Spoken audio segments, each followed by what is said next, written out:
What it do, vibe with me. Let's talk about this Oregon Ducks versus the Colorado Buffaloes game that's going down this Saturday, 3:30 ABC. So make sure y'all check it out. I ain't gonna lie. Coach Prime and what he doing with the Colorado Buffaloes, I know it got everybody tuned in. It got me tuned in as well. I started following them through social media. I watch a lot of Wallow and Gilly stuff, so I saw their interaction with Jackson State, the Tigers. So I was watching them go win with the Tigers. So, you know what I'm saying? Following them to Colorado is dope. I ain't gonna lie. So, with that being said, I think that the way that they playing so far, I think they got a chance to beat Oregon.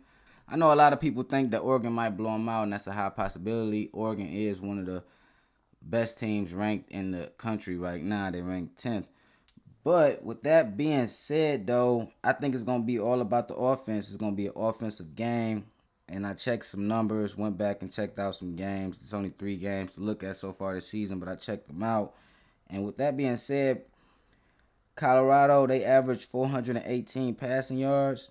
Oregon averaged 357 passing yards. And I think it's just going to be a shootout. I think it's going to be a high-scoring game. And with that being said, I think Oregon might lose this game. They got a possibility to lose this game to the number 19th ranked Colorado Buffaloes. But let me dive into why I'm saying what I'm saying. I went back, I checked out the first 3 games for the Oregon Ducks. Now they went against Portland State. Their first game, it was a away game. They blew them out 81-7. You feel me? It was bad. They dominated that game. Bo Nix threw for 287 yards and 3 touchdowns. They ran all over the field. They had Bucky Irvin. He rushed for 119 and 2 touchdowns off of 4 carries. Jordan James rushed for 86 yards, and 3 touchdowns. So they had a great game. Game 1, obviously they blew them out 81-7. Overall, they passed for 381 yards and they rushed for 348 yards, combined for 729 total yards that game. They did their thing and they won in that game. Where they started off the season ranked 15th in the league in the nation. Now game 2 is where we kind of can judge some things. You get what I'm saying? Game 2, they came into game 2 ranked 13th in the nation. Oregon versus Texas Tech, and it was a close game. They only won this game by 8 points. It was 38-30, and the quarterback from Texas Tech, he did his thing. Tyler did his thing. He passed for 282 passing yards and 3 touchdowns, but he had 3 interceptions as well. But he also rushed for 101 yards and a touchdown. And I'm not sure if it was just him being a dual quarterback that caught Oregon off guard, but they had a tough game against Texas Tech. Now, overall, Texas Tech had 472 total yards, and Oregon had 456. Bo Nix had a good game. He threw for 359 yards and 2 touchdowns. They rushing game really didn't repeat the performance that they had week 1, and they only rushed for 113 yards that game. But it was a close game. They started off the game scoring 15 points in the first quarter. Then they only scored 3 in the second quarter, none in the third. They went into the fourth down 18-27. They scored quick in the fourth, though, closing that gap to 2 points. And they had 2 field goals in the fourth quarter, which got them the late lead. And then a defensive pick 6 kind of just ended the game for them. And they walked away with a 38-30 win versus Texas Tech. But again, that was a close game. Now, you can take it both ways. Oregon showed that they can perform under the pressure. They went into the fourth quarter down and was able to come back. And their defense won the game, really sealed the deal for them in that game.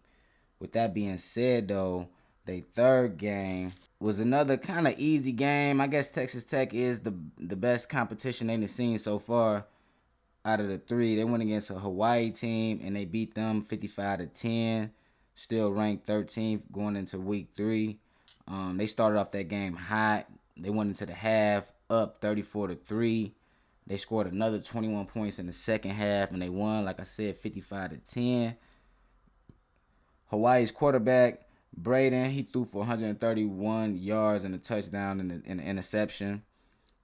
They didn't have too much of a running game going on. They rushed for 59 yards that game with 201 total yards combined. Again, Bo Nix, he had a great game. He threw for 247 yards that game, but 3 touchdowns. And they also got some passing yards from Ty Thompson. He threw a touchdown, 4 for 6, 85 yards. Their rushing game was back on point. They had 3 players that rushed for over 50 yards. James had 2 touchdowns. Noah had a touchdown as well. They combined for 560 total yards. So their offense was back clicking in game 3. Now, I know it's only 3 games, but what I see is that Bo Nix, he like to spread out the ball to his different receivers. Troy Franklin might be his number 1 option. He got Tez Johnson that he like to throw to as well. And Gary Bryant Jr. had a big game, couple big games. You feel what I'm saying? But as I look at the first 3 games, I know it's only 3 games, but it seemed like if you can pass for over 200 yards, you can give them a tough time. I don't know how the NFL, the sports media kind of calculate that, but I know Hawaii passed for 142 yards. Portland State only passed for 52 yards, and they blew them out.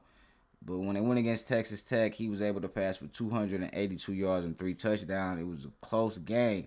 And I note that they also ran for almost 200 rushing yards that game as well, 174. So that could add into the equation.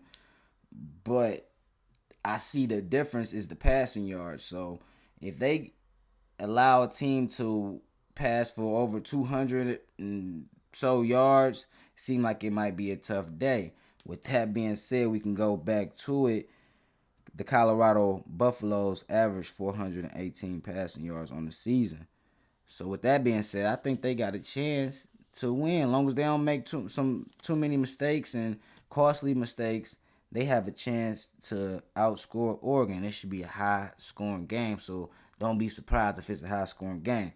Now let's check out the first 3 games for the Colorado Buffaloes. My bad, y'all.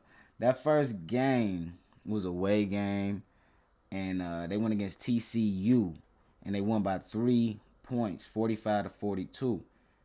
The Buffaloes passed for 510 yards. They rushed for 55 yards. They passed for more yards than they rushed. Now, TCU, they passed for 279 yards that game and had 262 rushing yards that game.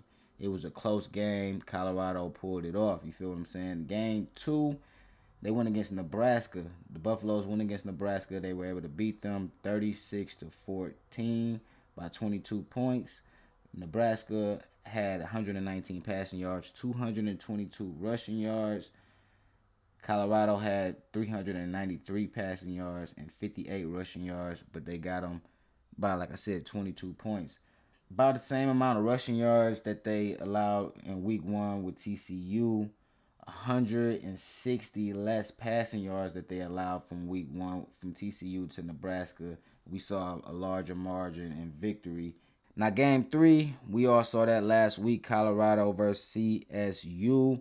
It was another close game with the 2 overtimes. Colorado beat them 43-35.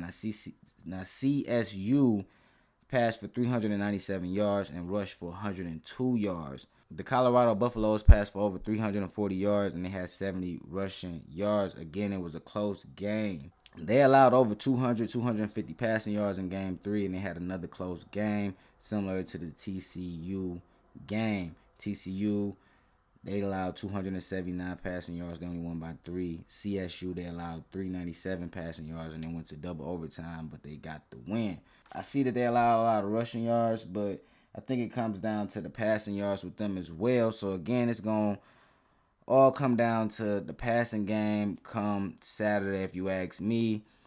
The rushing defense for the Buffaloes may be a problem because the Oregon Ducks have some decent running backs, man, and they got like dual threats. They got 2 or 3 people that can go get touchdowns and get yards. So it's going to be interesting to see how Oregon played the run game and the pass game. But again, from what I'm seeing, If the Colorado Buffaloes can just do what they do, Shedeur do what he do like he been doing, and they pass for what they pass for, they can give Oregon a tough game. They can give Oregon a tough matchup, and they can possibly beat them. If you ask me, they can win the game. It's gonna be all offense. It's gonna be an offensive Saturday for real. And with that being said, we got to watch out for key defensive plays for both teams and see what happened. You know what I'm saying? Shilo got the pick six. They had a pick six that sealed the game against Texas Tech. So we got to watch out for them highlight defensive plays. So I guess it's going to come down to turnovers.